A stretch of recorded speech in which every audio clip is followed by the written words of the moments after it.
नमस्ते। आज आप सबको हिंदी साहित्य जगत की चर्चित कहानी एक टोकरी भर मिट्टी पंडित माधवराव सप्रे जी की रचना और यह कहानी की बात करें तो यह हिंदी साहित्य जगत की प्रथम कहानी भी कई आलोचक स्वीकार करते हैं। छत्तीसगढ़ मित्र नामक पत्रिका में 1901 के अप्रैल अंक में प्रकाशित कहानी एक टोकरी भर मिट्टी, जो इस कहानी को हिंदी साहित्य जगत से हटा दिया जाए तो हिंदी कहानी जो साहित्य है वो लगभग अधूरा लगता है। और पंडित माधवराव सप्रे जी एक एक ऐसी शख्सियत जिसे छोड़ पाना किसी भी साहित्य प्रेमी के लिए लगभग असंभव कह सकते हैं। और कहीं ना कहीं हम एक टोकरी भर मिट्टी की बात करें तो ये चाहे नेट की परीक्षा हो, टीजीटी हो, पीजीटी हो या अभी यूजी, जो तीनों जो फर्स्ट ईयर है, चाहे वो बीए फर्स्ट ईयर हो, बीएससी फर्स्ट ईयर हो, बीकॉम फर्स्ट ईयर हो, हिंदी भाषा के पाठ्यक्रम में इस साल शामिल किया गया। और प्रमुख पात्र देखें, विधवा गरीब महिला है और एक जमींदार है। बहुत कम पात्र है और बहुत सरल कहानी है, बस समझने की आवश्यकता है।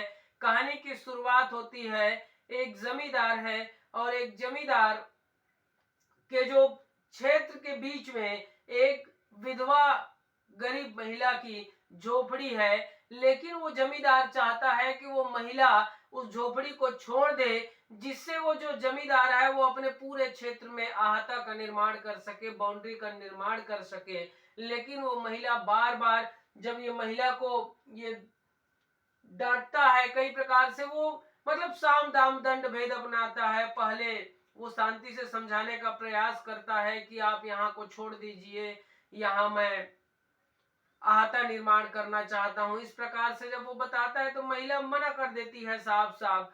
वो बेचना भी नहीं चाहती, वहां से हटना भी नहीं चाहती, डरा लिया, धमका लिया, लेकिन वो हटना नहीं चाहती है। और इस बीच जो जमींदार है वो कई प्रकार से षड्यंत्र रचते रहता है और एक षड्यंत्र के तहत वो झूठा मामला दायर करता है हाई कोर्ट में, और वहां से फिर वकीलों के माध्यम से वो उस जमीन को अपने नाम में करा लेता है और केस जीत जाता है। जब केस जीत गया तो स्वाभाविक है कि कानून की बात तो उस विधवा गरीब महिला को मानना पड़ेगा, और वो उस कानून की बातों को मानकर वो उस जगह को छोड़ने के लिए मजबूर हो जाती है दुखी मन से। अब चूंकि वो अनाथ तो थी ही, एक नातिन थी, उसके अलावा एक पोती थी, उसके अलावा उसके उनके पास और कोई नहीं था, ना आगे ना कोई पीछे। और वह पोती जो उनकी जो तबीयत है वो खराब है, उस खराब स्थिति में वो वहां से जाने के लिए मजबूर हो जाती हैं। और जब से चूंकि अनाथ तो थी इसीलिए वो बगल के पड़ोस में ही वो झोपड़ी बना के रहने लगती है। और जब झोपड़ी बना के रह रही हैं तो उनकी जो नातिन है, अर्थात इनकी जो पोती है महिला की, वो पोती तबीयत खराब है, शरीर बुखार से तप रहा है। उसके बीच वो जो उनकी पोती है वो साफ मना कर देती है कि जब तक आप मुझे उस पुराने वाले घर में नहीं ले जाओगे तब तक मैं खाना नहीं खाऊंगी। तो वो जो विधवा गरीब महिला क्या करती, असहाय, वो उसी अवस्था में दौड़े दौड़े जमींदार जी के पास जाती है। और जाकर जैसे ही जमींदार के पास जाती है, जमींदार दूर से ही देख के अपने लोगों को इशारा करता है कि इनको यहाँ से आप वापस भेजिए। लेकिन वो महिला गिड़गिड़ाती है, रोती है, बिलखती है और निवेदन करती है कि जमींदार जी वो झोपड़ी तो आप ही का हो गया, मैं झोपड़ी लेने नहीं आई हूँ। मुझे क्योंकि मेरी जो पोती है वो बुखार उनके शरीर को तपा रहा है, और उन्होंने एक जिद मेरे सामने रख दिया है कि कहीं ना कहीं जब तक उस झोपड़ी की मिट्टी से बनाई हुई चूल्हे और उसी चूल्हे से बनाई हुई रोटी जब तक उनको नहीं खिलाऊंगी तब तक वो खाना खाने के लिए मना कर रही है।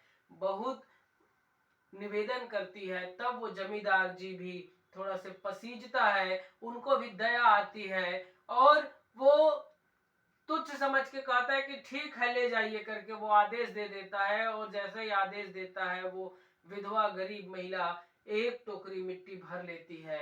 और चूंकि वो इस एक टोकरी को सिर में उठाने में असमर्थ होती है, वो अपने झोपड़ी के भीतर जाकर अपने पुराने दिनों को याद करती है, रोती है अंदर ही अंदर कि कैसे इसी झोपड़ी से मेरे सभी परिवारजनों का जो परिवारजनों की जो यादें हैं वो ताजा हो जाती है। लेकिन वो मजबूर रोती हुई बिलखती हुई मन ही मन रो रही है। और फिर उस मिट्टी को उठाकर मतलब झुक झुक कर उठाते हुए वो बाहर ले आती है। और बाहर वहीं जमींदार जी खड़े हैं।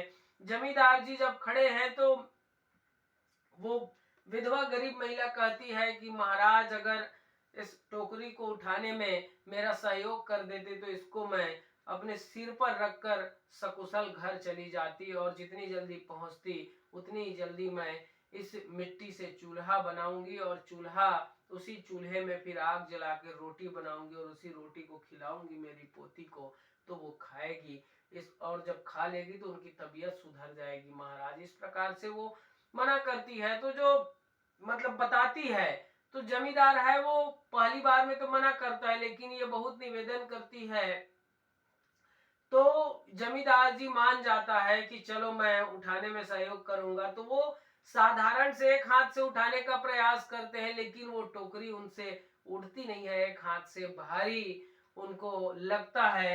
और फिर एक हाथ से नहीं उठने के बाद वो दोनों हाथ से उठाने का प्रयास करता है, पूरे जोर के साथ उठाने का प्रयास करता है, लेकिन वो टोकरी उठती नहीं है। और नहीं उठती है तो वो अपने आप में शर्मिंदा होते हैं। और शर्मिंदा होते हुए उस बूढ़ी महिला से वो कहता है कि ये टोकरी हमसे नहीं उठाई जाएगी। जब वो इतना कहते हैं तो वो गरीब विधवा महिला कहती है कि महाराज एक टोकरी मिट्टी तो आपसे उठाई नहीं जा रही है, और मेरी झोपड़ी में हजारों टोकरियां मिट्टी होंगी, उसका भार आप जीवन भर कैसे उठा पाएंगे। इतना सुनते ही जो जमींदार जी ने जो गलत किया था उस गलत के प्रति वो पश्चाताप करता है और सब सम्मान उस महिला को उस झोपड़ी को वापस कर देता है और अपने किए का वो पश्चाताप करता है। तो ये मतलब हम देखें पंडित माधवराव सप्रे जी कैसे वो गुनाह भी करवाता है और उस गुनाह को वो बाद में मतलब उसका पश्चाताप भी करवाता है। अपराध भी वो हुआ जमींदार से और उस अपराध को उन्होंने स्वीकार किया और अपराध के बदले उन्होंने फिर उस झोपड़ी को ही उस महिला को सकुशल वो सीधा मतलब सम्मान के साथ वापस कर देता है और अपने किए का वो पश्चाताप करता है। बस कहानी इतनी ही है।